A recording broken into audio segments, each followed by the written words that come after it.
Hey everyone, we are live. We are about to watch Barbie's Best Friend.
So that's my little introduction of Charlotte Johnson.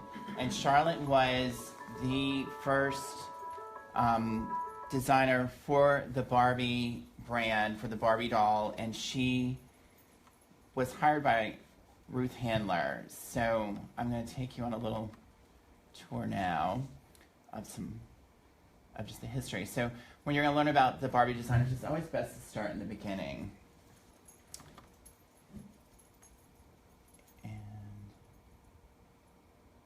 Sorry, here we go. So usually the first introduction that most Barbie collector or even a child that played with Barbie as a kid found out about Charlotte Johnson was the initials CJ. And in the 70s, they did packaging for Barbie that on the back said that Barbie's fabulous clothing was designed by CJ of California. And you know, as a kid, when I read this, it kind of put in my head that somebody actually had to figure this out. Somebody actually had to do this. And what an amazing job that you got to design the wardrobe for the world's most fabulous doll, and you know, how cool that had to be. So I started trying to learn out who CJ or Charlotte Johnson was. So I created what I call the Charlotte experiment, where I wanted to retrace the footsteps, and I wanted to understand when and why everything happened, and I wanted to document every piece of information that I could for future study, mainly because Charlotte sort of exited the Barbie world before Barbie became the huge collectible that she is today. So she never really saw what Barbie came to be. So we'll start in 1956, and this is Ruth Handler. Ruth Handler and her husband are the co-founders of Mattel Toys, and this is on a trip to Europe in 1956. Prior to this, she had watched her daughter play with paper dolls and had this idea that if they could create a three-dimensional paper doll, a doll that was an adult with a wardrobe, that she felt like that would be an amazing thing. So this is on this trip, and I like to think that she's smiling so big because she just went into the store and bought the Lily doll. That's just because she looks very happy in this picture. I kind of dig the cool sunglasses. So, so then she, heads back to California after this trip, and she goes to sort of their chief guy and VP at Mattel, Jack Ryan, who sounds like he's part of a Tom Clancy novel, the character from that, but he wasn't quite that, espionage kind of guy, but he did work on the Sparrow and Hawk missiles for the U.S. government, and he was Zsa Zsa Gabor's fourth husband. She was his second wife, and just a little bit about Jack Ryan. He was like the ultimate party dude. He lived in Bel Air in a house that looked like a castle. He had a fire truck that they would throw crazy parties, get bombed, jumped on the fire truck, drive downtown to LA to go to the discos and stuff. He was like the party guy. And I think how they met each other, Zsa Zsa and he, was she lived behind him. And I think she heard all the noise and all the craziness, and so she decided if you can't beat them, join them. So that's what she did. So he worked with multiple sculptors to try and make this Barbie project happen. And these sculptors were sort of dotted all over California. No one sculptor reinterpreted Lily into Barbie. It was sort of a group effort. And after getting the sculpt sort of finalized, then they had to go and figure out the makeup. And so he turned to his friend Bud Westmore. And if you know anything about Bud Westmore, he's a Hollywood makeup artist who did a lot of special effects and stuff in the 1950s. So he helped kind of come up with Barbie's face. And so we kind of think of Barbie as the Hollywood girl. So she's got this sort of like Hollywood background, and this is the Max Factor building where Bud Westmore worked. So Mattel had wanted this to be sort of a key turn kind of thing. They wanted to send it all to Japan. They wanted it all to be shipped back and everything done. And so they worked with a company in Japan called Kokusai Boeki, who was going to do all the production for the doll and the wardrobe and the accessories. And everybody likes to think that Mattel just went to Japan, built a factory, and started cranking out Barbie dolls. Well, they didn't. They had to work with all of these other factories to get this stuff done. So they had hired a designer, and she didn't work out. And then they hired this other designer named Kazuko Yoshida. And I think what more or less was the problem was they were designing doll clothes. And Ruth Handler did not want doll clothes. She wanted fashion. She wanted real clothing in miniature scale for Barbie. And so it was an unsuccessful attempt, so they come back, and Ruth goes to Chouinard, which is now part of Cal Arts in California. They teach design and lots of art and stuff there. It's was an amazing sort of institute, and they went to Chouinard, and they were like, we need someone, do you have a student or someone that could design for Barbie? And they sent them to Charlotte. And so Charlotte listened to them and listened to Ruth and discovered that they'd actually met before at a party. And I think Charlotte decided that she would kind of accept this challenge. Charlotte was a former women's wear designer. She went to school here in Kansas City. She studied at Kansas City Art Institute, and she got her first job here in Kansas City with a dress manufacturer here. And if you don't know this, in the 1930s, 40s, and 50s, probably 40% of the dresses that were worn by women in America were manufactured here in Kansas City, second only to the New York garment district. So it was a sort of a hubbub of women's apparel manufacturing here. So she got her start here and ended up in New York, but then something took her to California. So after some discussion with Ruth, Ruth provided her with a laundry list of things that she would want to have produced for Barbie. And it was sort of like,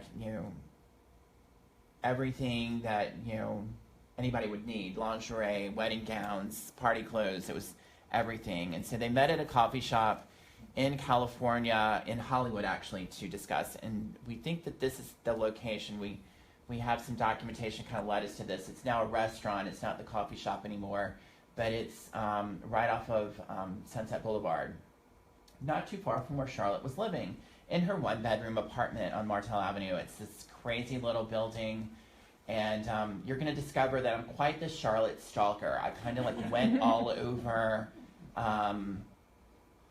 finding out where she lived and what she'd done and that sort of thing. And so she lived in this apartment about the same time that she would have been designing this first wardrobe for Barbie. And she designed a lot of it at her kitchen table. So she was trial and error and experimentation. And, she was looking for inspiration. So she turned to Vogue magazine and got a lot of inspiration there. And this is actually the issue that she looked at. This issue stayed with her. And if you ever see this issue of Vogue and you flip through it, you see some of that inspiration for that first Barbie wardrobe. So she presented Ruth with these little garments for Barbie, and explained not only how they were made, but how they could be mass produced. She had a knowledge of production. She had a knowledge of making things simple, and I think that really impressed Ruth Handler. And so she's introduced to Frank Nakamura, Seymour Adler, and Elliot Handler, and she's going to accompany them to Japan to set up the production for the Barbie doll. So the first thing that Charlotte did was she heads to the May Company. How do I know that? Well, you're going to find out in a minute. And she purchases sewing patterns, not to get the idea for pattern, not to get anything but inspiration from the illustrations on these envelopes. And you probably wonder how I know that, so I'm going to show you. This photograph appears in a book written by Fumiko Miyatsuka, and she was the sample maker for Charlotte in Japan. And she wrote a book. The book is all in Japanese. There's some fabulous images in it. And I reference a lot of this because I had a very good friend of mine translate this for me and portions of it so we can have a better understanding. So this is the book. It's a wonderful, wonderful book, and she talks about this era of Charlotte coming to Japan. Say they would have left from Los Angeles to fly to Japan. It would have been the era of like the first jet service starting up around 57, 58. And so this is Fumiko, and Fumiko was not married at the time and was going to be introduced at the Tokyo Narita airport as a girl that could sew. So she was going to be Charlotte's sample maker, and they were going to set up shop to make these designs for Barbie. This is the airport, and this is from 1958 when they would have been arriving. And so just to give you a sense of what it looked like there during this time period. They were met at the airport, and Fumiko was meeting an American woman for the very first time. Up until this time, the only Americans she'd ever seen were soldiers. And a little interesting tidbit that I'll probably refer to a lot is that Fumiko spoke no English. Charlotte spoke no Japanese. They would work together for a year with hand gestures and sketches and just learning how to communicate with each other without the words. So this is the Imperial Hotel. And the foreground is Imperial 1, and behind it is what they call Imperial 2. This was designed by Frank Lloyd Wright. It was a beautiful hotel. It's the front part has been preserved and moved somewhere else. It was heavily damaged by an earthquake. If you were to look over top of this front part of the hotel and look down, the center structure creates the I, the outer structure creates the H for Imperial Hotel. So I find that kind of fascinating. They were given... they decided to stay in this hotel. It was very well appointed. It was very Western in style and food and that sort of thing. So it was a wonderful place to be staying. And these are once again some snapshots of what it looked like during that period of time that Charlotte was staying there. Now we have in the center here is Elliot Handler. He's flanked with Frank Nakamura and Seymour Adler.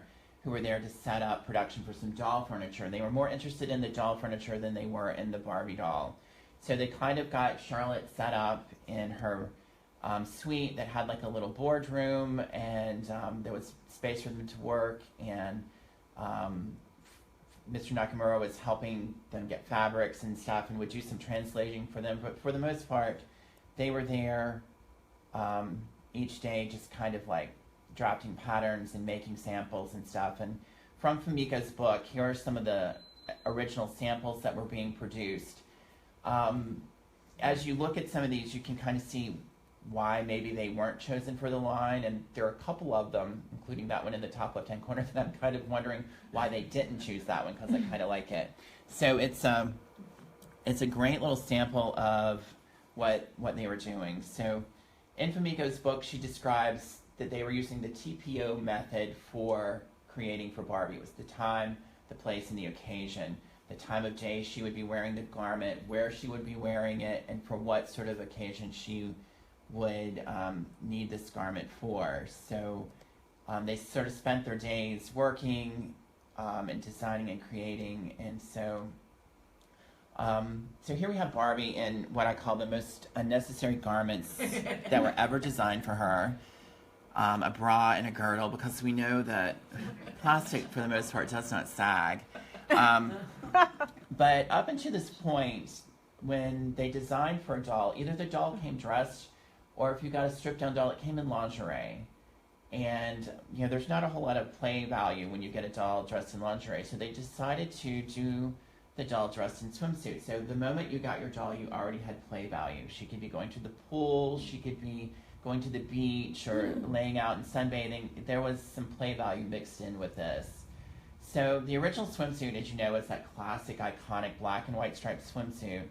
And the fabric from this was supplied by Yosuke Mariyasu, which designed a lot of fabrics that were used for children's wear. And the intended purpose for this fabric was probably like the cuffs and collars for like a child's jacket.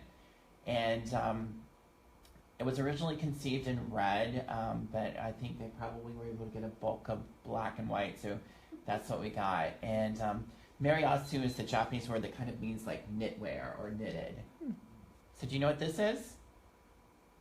Crazy shape, crazy shape. The template for the bathing suit. It is actually the pattern for the bathing suit. And Charlotte, in designing for Barbie, looked at simplicity. It was a crazy kind of thing that she wanted to eliminate seams, difficulty, one piece, you know, that sort of thing. So those top little L-shaped sort of areas are the darts for the bust. The two curved sides on the outside are the center front, and the middle is the center back. So, you know, essentially you're looking at the two darts in one seam to kind of put this all together. The other thing that she knew that Charlotte knew Barbie would need was sweaters. She wanted to have sort of a classic sort of sweater. Fumiko was an avid knitter, so she would like lay awake at night knitting all these tiny little sweaters and stuff for Barbie. So Charlotte finally made a selection, and then Fumiko traveled to a knitting mill that usually produced hosiery, and to set up the production for these sweaters. And the hosiery mill was Nomura Mariyasu Hosiery Mill, and they would machine knit this classic little sweater, this little twin set for Barbie, which is one of my favorite garments, because I mean, what teenager wasn't worth her weight in twin sets in the 1950s? I mean, cashmere twin sets. And so it's knitted by machine, and it was a little shell that had snaps in the back and a cardigan with the Barbie label. And the initial order for that was 250,000 pieces. Now what I'll tell you is Mattel was literally betting the farm, because, you know, if every one of these garments they were ordering this quantity, that meant that they felt confident that they'd be able to sell this. So, I mean, this was a huge order, and it was so popular they reordered on this particular garment 2 more times. So if you wonder why this outfit's kind of common, now you know. I sat down with a really good friend of mine who taught machine knitting at FIT for a while, and we dissected one of these. We took it apart, we counted stitches, we cut it, and she just was like in awe at how they were able to do what they did. So along with doing the knitted stuff, they needed fabric and trim. And so this is sort of one of the fabrics areas of Tokyo, Japan in that era. So, I mean, you can just imagine that Fumiko and Charlotte would go out on missions trying to find fabric and trying to look for the right scale, the right type to supply for Barbie's clothes. So this is Japan, a department store in the 1950s. This is the doll department. I couldn't help but sharing this because it's just pink and frothy and pretty and just kind of amazing. So, I mean, I'd like to sometimes just give a visual and give a touchstone for what it was like during that era, just to see what they were experiencing. So sometimes when they couldn't find what they were looking for in those fabric districts, they would go to a department store. And in one case, Fumiko recounts Charlotte needing a particular kind of lace, and they went everywhere and they couldn't find it. So they ended up in the lingerie department of a department store, and Charlotte purchased a slip. She brought it back to their little design studio at the Imperial Hotel and ripped the lace off the slip and threw the rest of the slip away. And Fumiko was just mortified because that was such a luxurious item at the time. I mean, it was an expensive item, and to think that it was only worth the lace and tearing it off and throwing it away. So, but that's when she kind of had this moment of discovering that nothing was too good for Barbie, and that this was a really important project. And so we think this is the dress that got the lace from the slip. This is a sample that was made that was not accepted in the line. We think it was going to be the inspiration for Plantation Bow. And I'm sorry, this kind of blows out the pictures on some of them. But it was a classic pink confection of, dotted nylon with lace and trim and a big vibrant hat. So it was every little girl's fantasy dress. It was just the prettiest thing for that. So I was so impressed with this garment when I took it apart. And just so you know, I have dissected and taken apart every single garment from 1959 and studied it, wow, made the patterns. I mean, even the rare ones. Luckily, you can find them sometimes in poor condition, and so you can kind of have this sort of experiment. If you look in the photograph on the right, you see that weird sort of pattern piece. That's the bodice. And if you'll note, there are no darts. And, if you know Barbie, she's got a bust. Something needs to make that fit. But I think the way the pattern is curved, the way it's designed, it fits her kind of like a glove. And I think it's just the magic of Charlotte's pattern making and skills. And what I also did with each one of these garments is, as I dissected it, I found similar fabrics. I put them back together and remade some of them, so you kind of understand how it all comes together. So in Barbie's first line, there are a lot of artificial flowers, and these were supplied by Hiroshi Fukushima, which was a legendary silk flower manufacturer. And I think they made all kinds of silk flowers. They probably have them in Mount Alexander hats and Barbie hats and purses and stuff. So it was a really popular kind of thing. So they were looking at every resource to find these things. So one of the funniest stories is this outfit, which is called Peachy Fleecy. There's a feather in this hat. And so they ordered the feathers, and they reordered on the feathers, and they reordered on the feathers. So the company that supplied them in Belgium actually sent their representative to Japan to figure out, okay, what are you doing with all of these feathers? They found out they were making Barbie hats. So this outfit, the Peachy Fleecy, is this iconic sort of camel color coat. And when it was designed, Charlotte would give specific orders as how things were to be done. And so when Fumiko carried this to the manufacturer wanted to eliminate a cut in the collar. And he convinced Fumiko to eliminate that cut. It would save so much time in manufacturing, and so she went along with it. So when they brought the sample to Charlotte, Charlotte was very angry because the collar on this coat would not stay down. It was flopping up, and she discovered they'd eliminated this cut, and she was livid. And Fumiko was just mortified and wanted to just resign because she had disappointed Charlotte. And she was like, "This is not your fault. That was his fault. He convinced you to do this. You did not suggest this." And so that's when Fumiko knew that she was going to follow the law of Charlotte, that Charlotte knew exactly what she was doing. So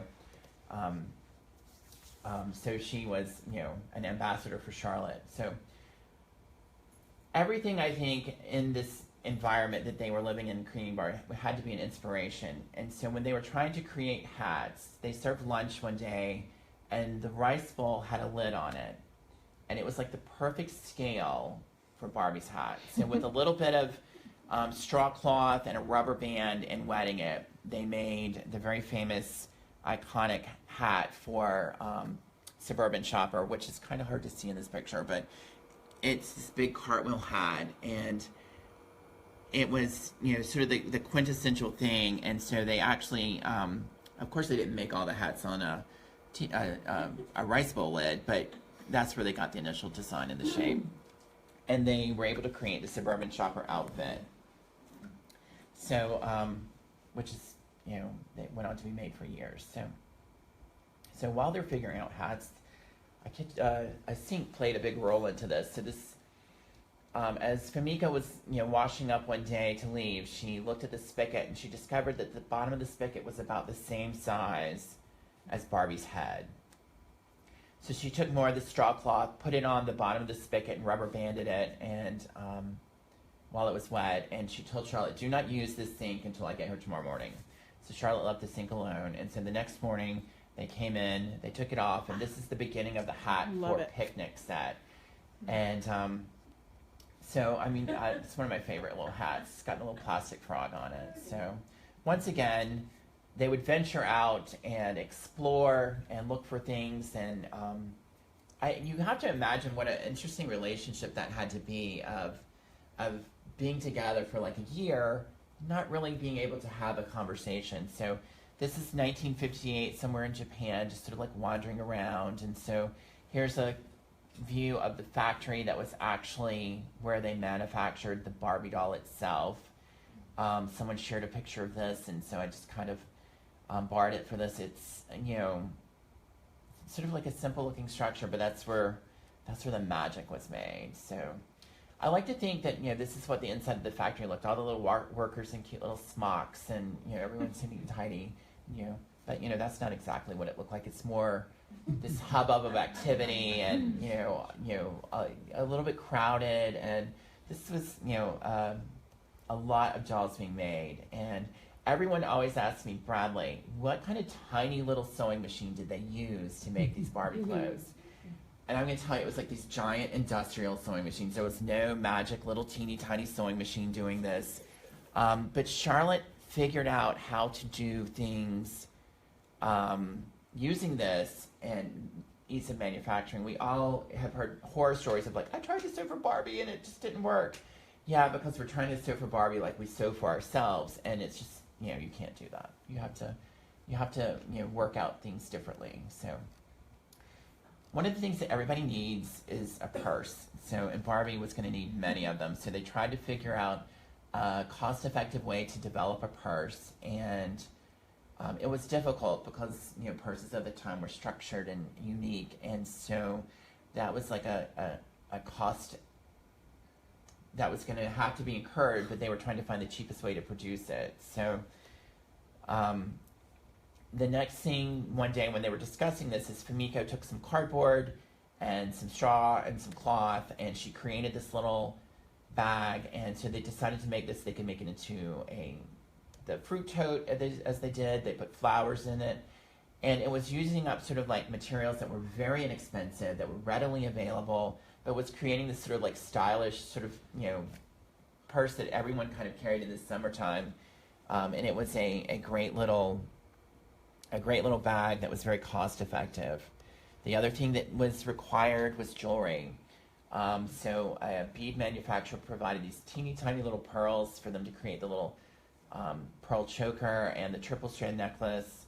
And then a company called Dai-Nippon Plastics supplied them with, they were a celluloid manufacturer, and so the little fish, the sunglasses, and all of this other little stuff that was going to be necessary for Barbie's wardrobe, they supplied a lot of that. So it was like a whole, it takes a village to raise a child, what took a community to manufacture Barbie.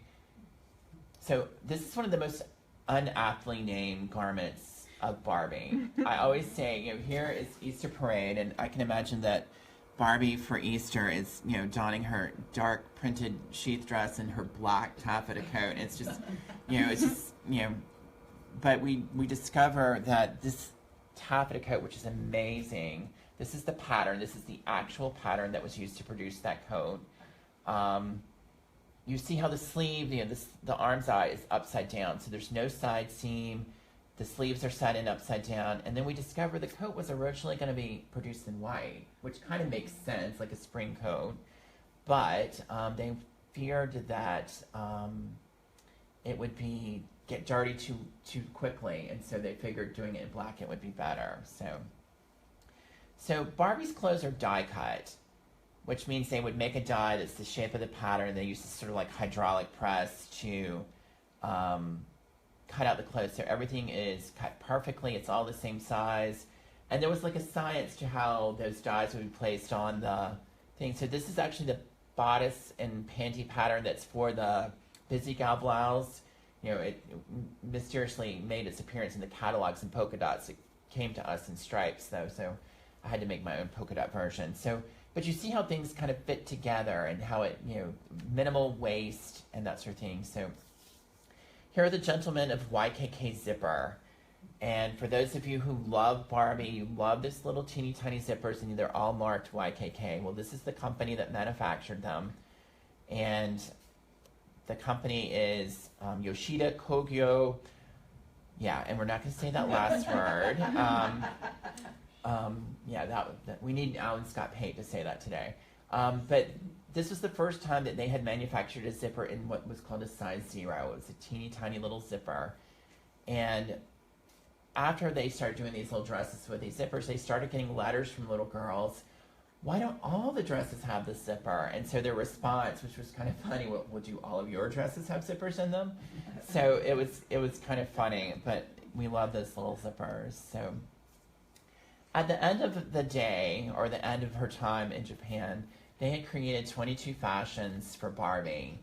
And it was very modern. It was very cutting edge. When you look at it, you see the sort of you still feel the 50s in there. There's still a flavor of the 50s, but you see that we're going to be moving forward. And a lot of people say, well, it's very Jackie Kennedy. Well, let's keep in mind, this is, 58, 59. Jackie Kennedy really isn't even on our roadmap yet. I mean, she's an icon for later. So this is well before that. So maybe Jackie copied Barbie. So, but what we'll also say was, this is what the line looked like, but it could have looked a little different, because on those earliest boxes for Barbie, there are these enigmas: the orange shift dress, the pink ballerina dress, and this blue halter dress with a jacket. And so we've all felt that the peachy fleecy coat, which was that camel colored coat that just came with the coat and the hat, may have been once a sort of a combination outfit, because the apple print sheath and the cruise striped dress were the foundations for Roman holiday and Easter parade. They just added the coat. So we kind of feel like this orange dress would have been the peachy and the fleecy part of this outfit, but then I think they eliminated it for whatever reason. The pink ballerina could actually be what eventually happened in 61 with the silver, so that could have been designed and just kind of like put in a holding pattern. And then the blue dress, we really don't know, but it's kind of a cool thing in that we finally get to lay our eyes on the peachy dress. And this orange colored dress is still part of Fumiko's collection. She kept a lot of the samples in her own collection and was able to take that home. So thank goodness it was preserved and we can actually see what it looked like. So with any company that does manufacture, we talk about quota. And with Mattel and with Barbie, when you look at like the early 60s, you see that if you're going to do the Silk and Flame outfit, and you're going to use that red velvet, well, you need to do a red velvet coat. And yeah, we're going to use that red velvet fabric for Ken's Arabian Nights. And yeah, we might do a skipper outfit in that red velvet. So it's like, if you're going to buy red velvet, we're going to figure out a way to use up all that red velvet. So the first thing that I noticed for 59, where there was actual quota, her gold hoop earring, which is actually like a gold-toned aluminum, was the little gold hoop that held the hair bow on for her Sleeping Pretty outfit.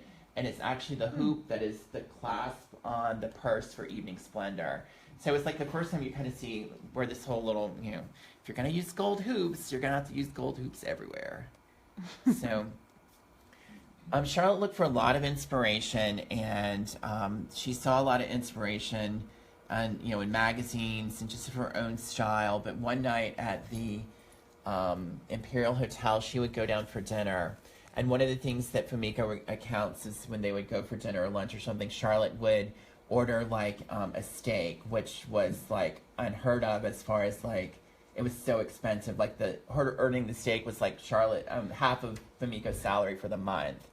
So when she would go down to the restaurant, one of the Mattel gentlemen that was with her recounted later in a book that anytime a gentleman or an American would walk in, Charlotte would chat them up. She would try and engage them. And when I read that, I immediately kind of thought that maybe was Charlotte like this fast girl that was always trying to make a connection or something? Well, Carol Spencer, who has been very instrumental in the collection here at our museum, told me, she's like, Bradley, Charlotte was straight-laced. And she said, Bradley, she was over there for a year. There was no one to talk to. No one spoke English. And so she would go down to dinner at the hotel and look for anybody that would possibly speak English and engage them just to carry on a conversation.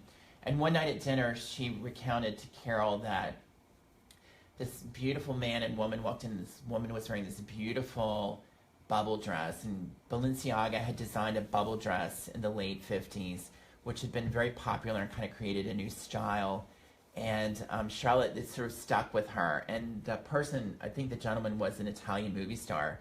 I've not been able to figure out who it was, but I feel like that seeing the bubble dress in person really kind of inspired Charlotte to create the gay Parisian dress for Barbie, which is one of my favorites. So now this little roadmap here is the pattern for the apple print sheath. I'll show you a little clip of it in a minute.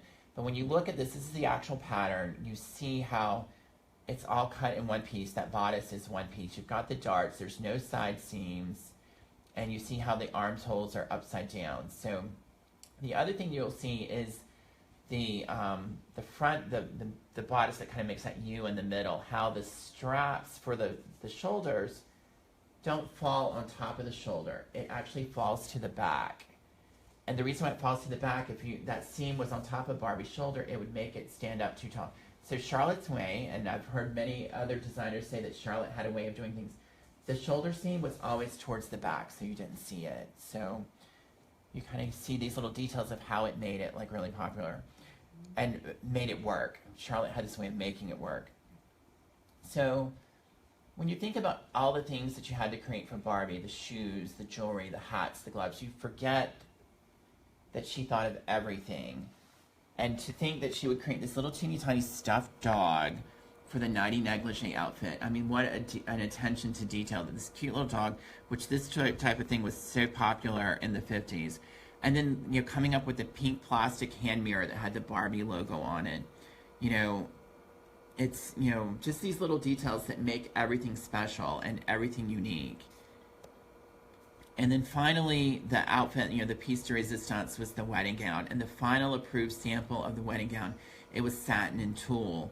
And I think when it kind of like met its match with marketing, they were kind of like, it's a little too simple, a little too plain. So the actual tulle that was used for the manufacturing was actually sort of not really flocked, but it was printed with a floral pattern and a little bit of glitter thrown to it because you gotta love a little bit of sparkle. So at the end of the day of her time there, I think Charlotte had to be very proud of what was created. I mean, it was a stylish wardrobe. It was well thought out, and there was an ease of manufacture, and I think that she probably had to be very, very, very pleased when she returned to the United States, knowing that they had created this wardrobe for this doll and had more or less figured it all out, because this was going to be a challenge. So here is Charlotte posed at Mattel with the newly innovative bubble cut Barbie at some point, and I just love this picture of her. I think she just looks really happy. And you see that she's got her pearl earrings on, and she's just stylish and classy. She's, she's a beautiful person. So what she discovers when she comes back is, there's a lot to accomplish, there's a lot to figure out. And so they tell her, you know, you're going to have to get some help. You're going to go to Japan and set up the production. You're going to have to go back and forth. So you're going to need some other designers. So the first rule of order is to get some new designers. So the first designer that I don't have a photograph with me is Dorothy Shu. And Dorothy came from sort of an interesting background. She was a designer, but she had worked with Sid and Marty Krofft. Now, when you think Sid and Marty Krofft, you always think HR Puffin stuff. Well, this is before that. And in the 50s, they developed a stage show that was called Les Poupées de Paris, which was a marionette show. And it was kind of a racy marionette show where they did all of these famous characters in marionette form. And they were at the World's Fair, and they did all this stuff. But she was, I think she really kind of nailed the job because she was already costuming in miniature inanimate objects. So in this central picture here, we have Kay Carter, and Kay Carter had designed for Hollywood. She has some Hollywood titles under her name. And on the right is Ella Brown. And Ella had been a dress designer, had come to Mattel. And when Ella would leave, that would usher in the position that Carol Spencer would be hired. So, you know, with her exit came Carol's entrance, and thank God, because Carol's been so generous to us. So Kay Carter designed Enchanted Evening for us. So, I mean, how classic Hollywood is that? And then if you love Solo in the Spotlight, you can thank Ella Brown for that. So, the other thing they did was they set up a charge account for them at International Silk and Wool, which was actually called something there, but it's the same building, the same business that exists on Wilshire Boulevard in California. The Mattel designers still shop there. And I visit there every time I go, and I swear that there's probably some fabrics laying around there that have been there since 1958. But they have some really great fabric there. It's really kind of interesting, and you just kind of feel the inspiration. So as they're setting up the production and they're doing Toy Fair and everything's kind of coming together, they approach their good friend Walt Disney, and they want to advertise Barbie on TV. And they say, well, sure, you can advertise all of your toys on our Mickey Mouse Club TV show, but you have to buy all of the advertising. So they literally bet pretty much the entire net worth of the company in advertising with the Mickey Mouse Club.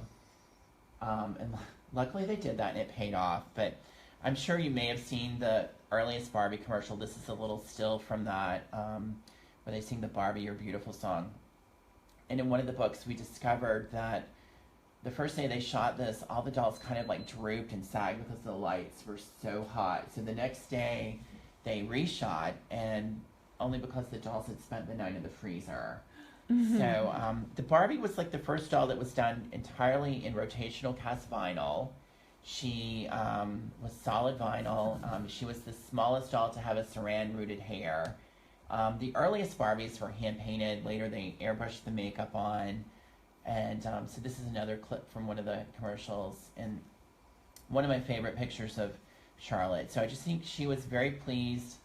I think she kind of saw that this was going to be her future and her career. I think she was very happy. She enjoyed traveling to the Orient and to Japan to set up the production and to finalize things. And this is Charlotte in her office at Mattel. And I mean, if you look in the background, you can see like fabric swatches, and that's the Mademoiselle color chart for the season. So, I mean, they were paying attention to, like, real fashion.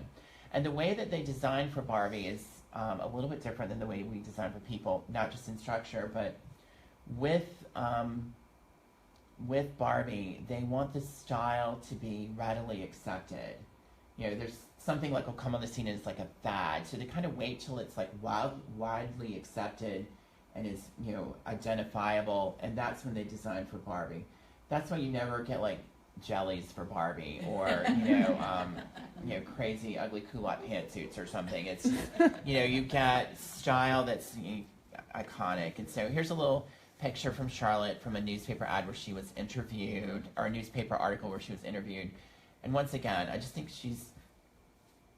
love the hairdo. She was the original bubble cut Barbie.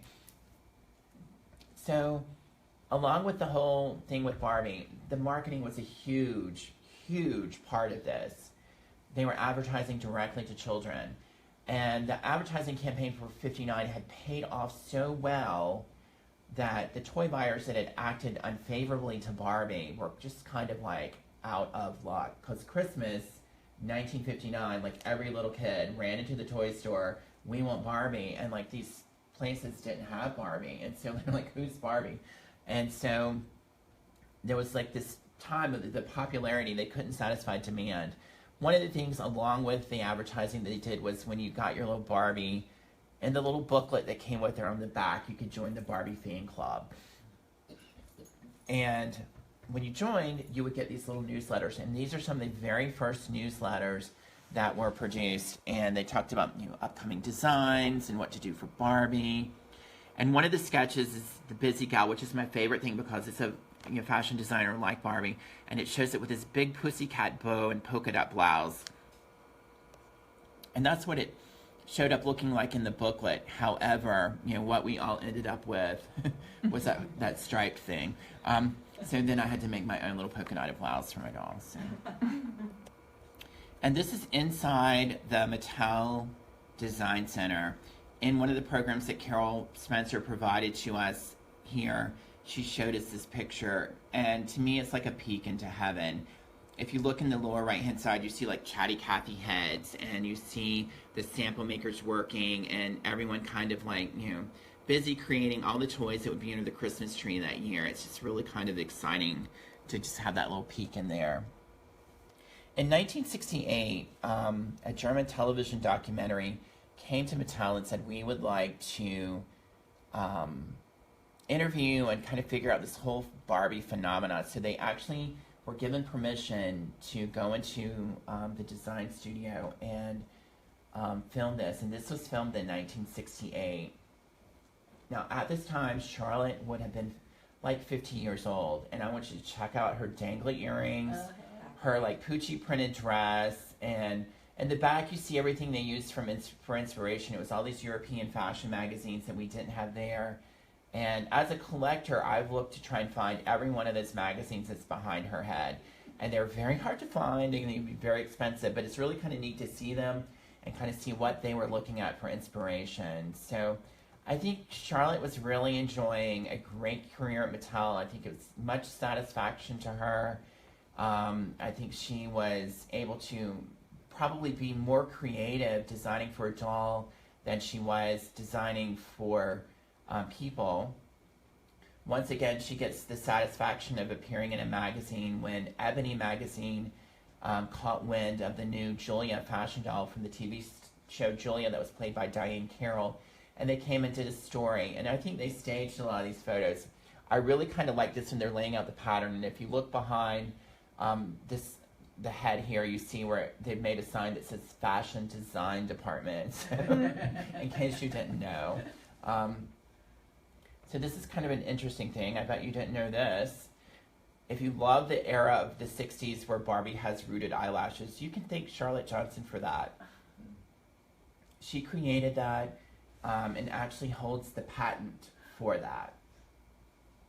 Carol had told me how Charlotte was very well spoken and had a vast vocabulary, and when you read the patent that she had to do all of this stuff, you really discover that she had a way with words. She's pretty amazing. So, and here's another article that talks about Charlotte being Barbie's wardrobe mistress, and this is in the early 70s, and this is when they pretty much determined that the largest manufacturer of women's apparel is Mattel. They make more garments every year than any other manufacturer in the world. I mean, that's quite the feat, quite an undertaking to think that. So, Charlotte was a really big help to the handlers and to Mattel. She really laid a foundation and a groundwork in creating for Barbie and then passing these skills on to the other designers. And Mattel really appreciated what she was able to accomplish. And so around 1978, they presented her with this award, which is a gilded Barbie doll. And on the plaque, it says, "To Charlotte, our sincere appreciation for 20 years of continual contribution to Barbie and Mattel." And I mean, I think that's just a great sort of affirmation that you've done a great thing. And once again, I told you I stalked Charlotte. So this is Charlotte's condo that was close to Hawthorne, California, where the Mattel headquarters was at the time.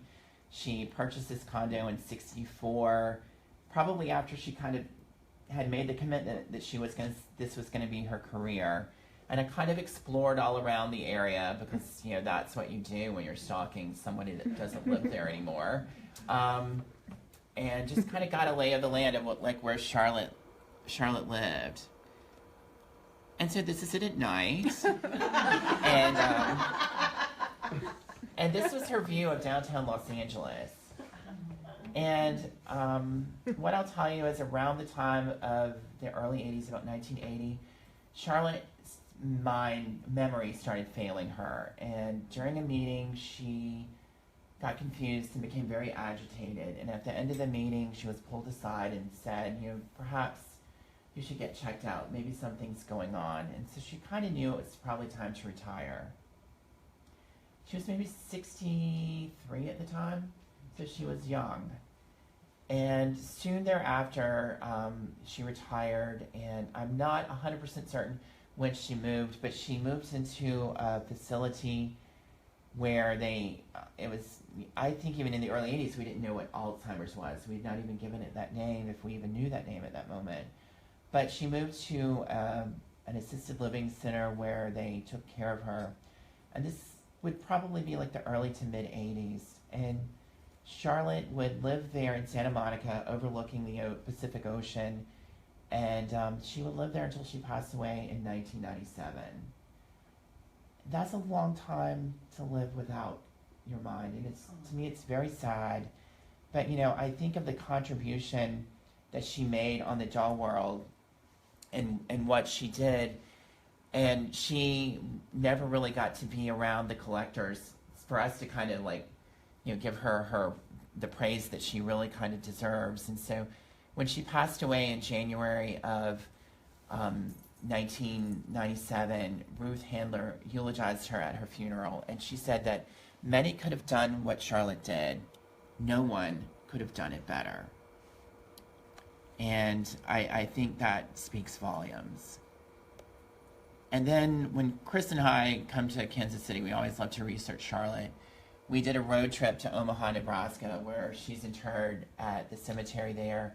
And we actually went on Barbie's birthday, and we put pink roses on her grave and just kind of really paid homage to her. We visited her childhood home, and that's another story for another day. But we visited her home. They actually let me into her house, and we got to go through it. And, you know, I love this picture of Charlotte because she looks just happy. And this is when she was visiting Hong Kong to set up the Hong Kong production. And I just think that she was just really pleased with this. And here's Charlotte in the 70s with Donnie Marie, because we know they did the Donnie Marie dolls. And it's just sort of a moment, you know, that I just really think that she was happiest when she was creating and knowing that her work was being manufactured and loved by children all over the planet. And in a lot of the photos that we see of her, she's wearing pearls, and pearls were her favorite. And, you know, I think of a pearl much like I think of Charlotte as just being classic. And she was a beautiful and elegant person. She wasn't like a bombshell. She really didn't need to be, because she was talented and she was driven in a way that we just love. She, you know, the things I discovered about her, because, you know, when you're researching, you want to know everything. She was right-handed. She loved the color red. She was well-spoken. She was just a very, very driven, detail-oriented person. And I just think she just had an eye for style and elegance. And those original 22 garments that she created for Barbie are so classic today. They're so iconic. They're so and when you think about how that had to be created to be mass produced, it's just kind of mind blowing. And so I feel that we all owe a debt of gratitude to her eye for detail and her driven personality to do nothing but succeed. So this is Charlotte. Thank you.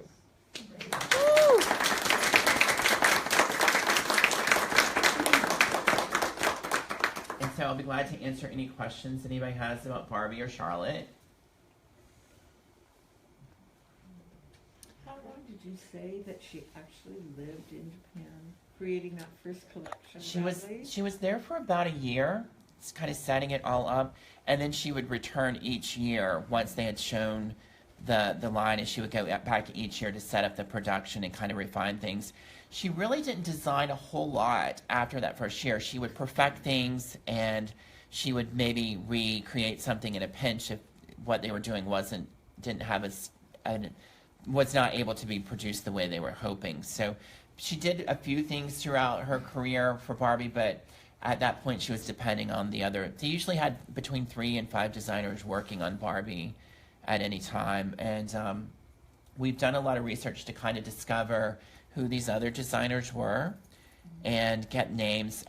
Carol Spencer, who's been an enormous contributor to our museum with the dolls, and not only dolls, but information, ephemera, and documentation, and stories. We've discovered some of those names, so we've been able to turn up some information. My favorite one that Carol told us about was a gentleman that was hired in the early 70s by the name of Keith Hodges, and he designed for maybe a year and did some early 70s fashions, but kind of made his exodus when they kind of frowned upon the fact that he posed naked for a magazine. So, they were a little straight-laced, I think, at the time. Yes, in some ways. So, Kind of still are. yeah, they very are. They very much so are. Other questions? Yeah, I remember my mom used to make dresses and things for my sister's Barbies. Uh-huh. And I'm sure she made them from patterns because mom just didn't originate things. Did she have any part in that? The earliest patterns were done by the Advanced Pattern Company, and they were licensed with Mattel. They had very similar illustrations. I don't know if they approved them or whatever, but those earliest advanced patterns have some very similar characteristics of the early patterns. The early Barbie clothes, fewer side seams, the sleeves being set in upside down. And everyone loves those patterns, but I think the home sewers had a little bit of difficulty wrapping their head around that process. So then what they would do is the subsequent ones were more or less designed like people clothes, just tinier, and that's where you get into your headache. So The blouse had 8 darts. exactly. And we know you can't do 8 darts in manufacturing. So, and my other favorite dress, I don't have an example. There is a fitted sheath dress that was done for Barbie in 1966, and the dress itself is with sleeves is cut from one pattern piece. One simple pattern piece. So it's kind of amazing how they had this vision to be able to do that. So,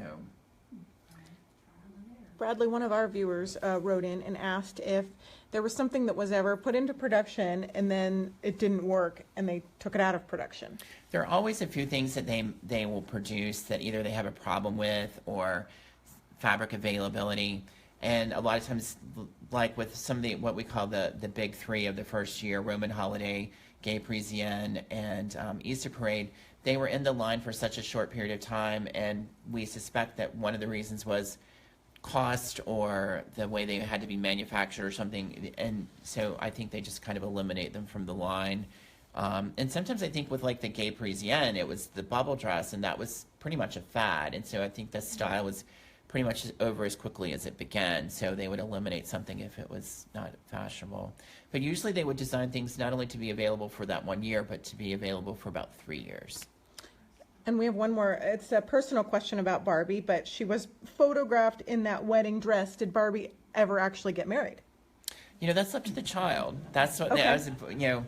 Barbie has never gotten married unless you chose your Barbie to get married and married to whomever you want them to get married to.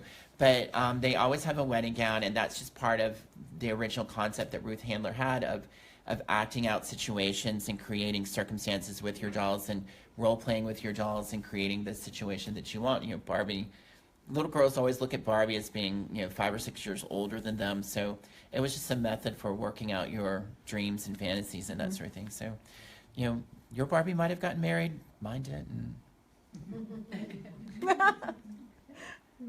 Other questions? If I follow up on that, I was merchandiser for Mattel for about 3 or 4 years, 20 years ago or so, but we had to be very careful to say that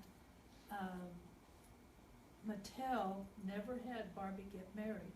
The wedding fashions would be titled Dream Fashion or Fantasy Wedding or something like that, but it was made for the child to make that decision, but in their mind, Barbie was pure forever, Right. and they did not advertise her as being married.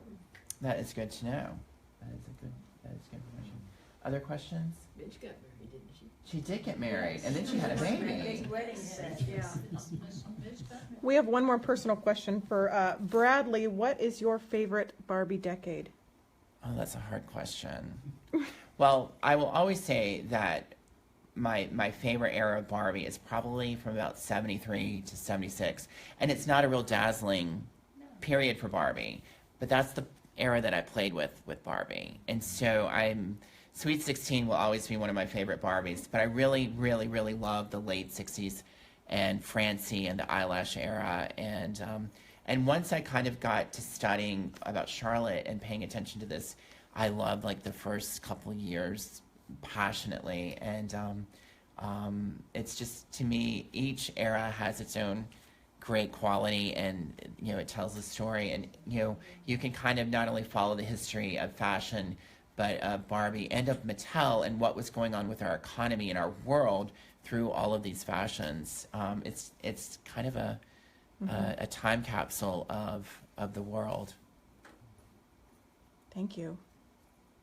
It was so interesting. Thank you. Yeah, it was I wonderful. appreciate you. Hey Bradley, this isn't clothes related, but why did they make Barbie so anatomically unreal?